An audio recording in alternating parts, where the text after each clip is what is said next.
In the previous video, Jake had explored the economical status of France in effect of an establishment of an empire.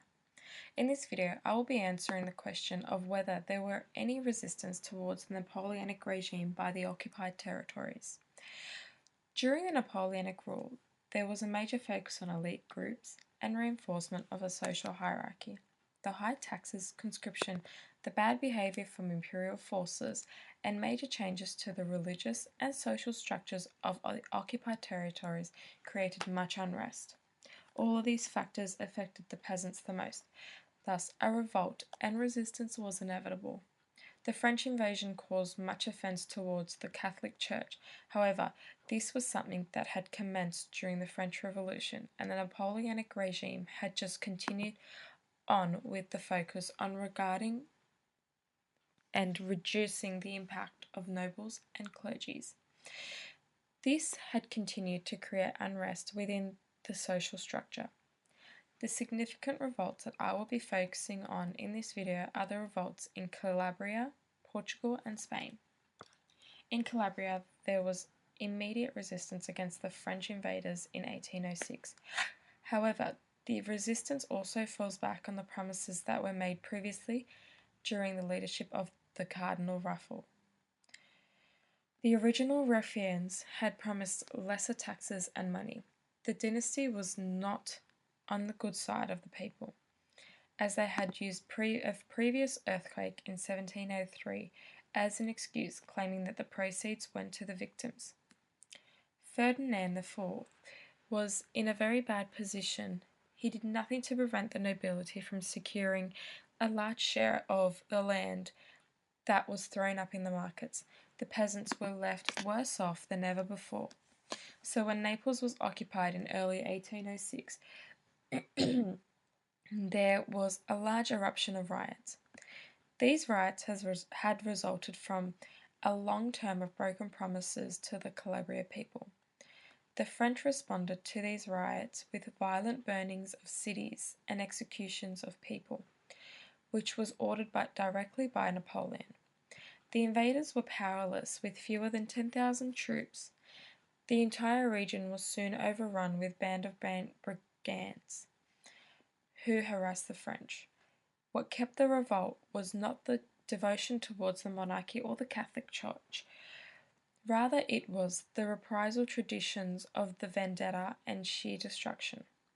With less access to grazing land and the church no longer being able to provide charity at the end, the peasants were in a worse off position. The way to war started in the early era of 1807, when Napoleon moved French troops through Spain to attack Portugal. In the wake of nourishing more than 100,000 troops into Spain under the affection of supporting the attack, Napoleon ousted current Spanish ruler in April 1808 with a specific end goal to place his own sibling on the throne, Joseph. In spite of the fact that the resulting Spanish uprising can barely have come as an astonishment to Napoleon, he neglected to see that the rebellion could never be totally subdued. Like in many of the occupied territories, the class structure was a major reason to the resistance. The method of the Portuguese mobilization against Napoleon is worth discussing. Although there was a minority of Portuguese that mobilized against the French served with regular conscription, the bulk of those that were involved were demanded by the militia. The guerrilla operations were much successful against the French.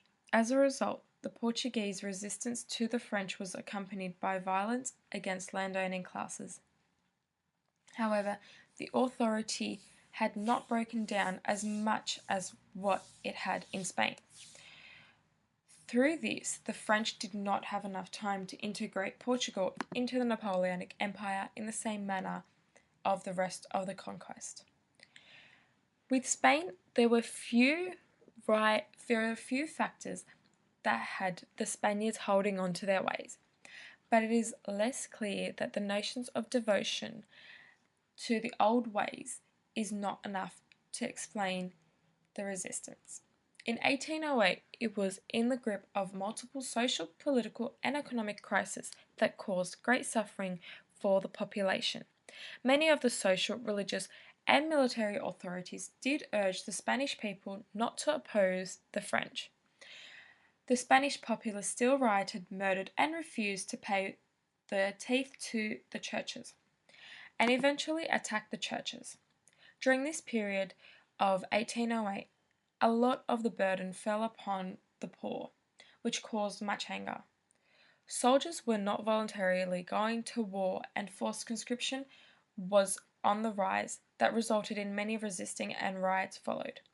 Napoleon was not happy with the backlash of the Spanish people. He had lost much of his Grande Armée in these wars against the resisting region. Napoleon ordered Junot to use the same brutal measures as was used in Italy. Napoleon's approach was to be as strict as possible to pacify and suppress the dissatisfaction against the regime. However, this only left the Spanish populace to hate on the French even more. At the end of all of this, like the other occupied territories that had revolted, Spain suffered financially and emotionally. Many people eventually just went back to their homes to live off the very little they had left. In conclusion, the great part of the resistance against the Napoleonic Empire were for most part for the same reason. It was a mix of suitable territory, conventions of banditry, or unpredictable fighting, and compelling socio-political strains. All a mix of long-standing financial grievances and a determination to save conventional methods for life spurred Calabria, Spain, and Portugal. As an outcome, furnished prevalent resistance just made due in those specific areas where it could be moved down by consistent troops.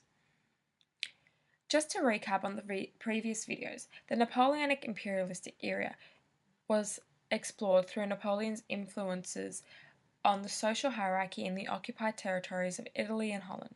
In Italy, the gendarmerie added to the lower class and in Holland, fiscal reforms meant mass mobilization into the lower classes. Furthermore, Napoleon's code had affected much of the feudal laws of the European and Napoleon's occupied territories. In addition, Napoleon's economic reforms were both positive and negative. His creation of financial institutions and tax laws greatly helped modernize France, but at the same time, his blockade stunted trade and set many industries decades behind England, or completely non-existent. Finally, with such a large empire, resistance is almost inevitable. The major riots and revolts in Spain, Italy, and Portugal were main examples of the resistance towards the social, economic, political, religious, and traditional changes the Napoleonic Empire had imposed.